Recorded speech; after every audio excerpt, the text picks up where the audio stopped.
We are gathered at a pivotal moment for the global workforce. What we are seeing, the transformation of the world's labor markets and ever more rapid demand for the jobs and skills of tomorrow. The opening remarks of Saudi Arabia's Minister of Human Resources and Social Development at the inaugural Global Labour Market Conference in the kingdom's capital, Riyadh, which attracted more than 6,000 participants, including CEOs, academics and G20 labour ministers. Focusing minds here on the ground in Saudi, the megatrends, the policies and the innovations restructuring labour markets right around the world. Also being discussed how best to build sustainable workforces for sustainable economies. AI was an overarching theme too, in particular how employees and employers could get ahead when it comes to next generation ICT. Despite its many labour market milestones of recent years, not least increasing the number of Saudis employed in the private sector from 1.7 to 2.3 million, Saudi Arabia's ministry was candid about the work that lay ahead.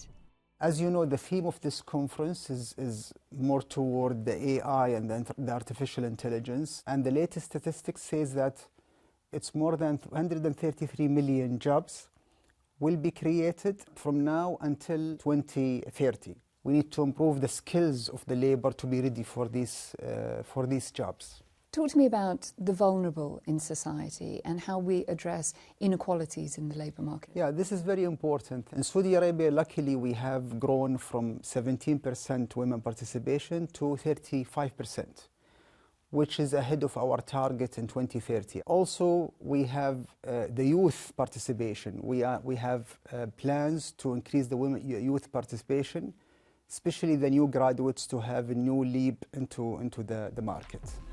Whilst young populations challenge some nations' labour markets, other European countries face the opposite problem. Minister, if we look at your demographic and ageing population in Greece, how does that play into your future labour market strategies? This is a very big problem for Greece, as for the whole European Union. Maybe AI will help us on that, to be honest, because some of the jobs that now will need human force, in the future will not need human force anymore. Famously and historically, Greece has had one of the highest unemployment rates in the world. As we head into 2024, how are you positioned? For the first time in 14 years, we are below 10%, 9.6%. We will need 2 or 3 years to reach the European average unemployment rate. Climate change and natural resource degradation are additional megatrends altering how we produce, consume, trade and work. In the wake of COP28, GLMC analysed the pain points of brokering a just transition whilst balancing global labour markets. World Bank estimates about 140 million migration already, 1.2 billion going to 2050. And that creates a set of population that requires gainful employment. But unfortunately, a lot of that is in the low-income, low-skill sector. Now, at the same time, there's a large talent demand, millions of jobs that are needed for climate mitigation and climate adaptation actions. But most of these jobs, instead, are at a higher skill level. To ensure nobody is left behind in the delivery of a just, inclusive and equitable transition for energy and the international labour market, some are calling for more gender-focused frameworks and investments. Women, for example, make up a large proportion of the agricultural sector. In the global south, up to 70% are most likely working in farms, low-level, low-skilled, labor-intensive jobs.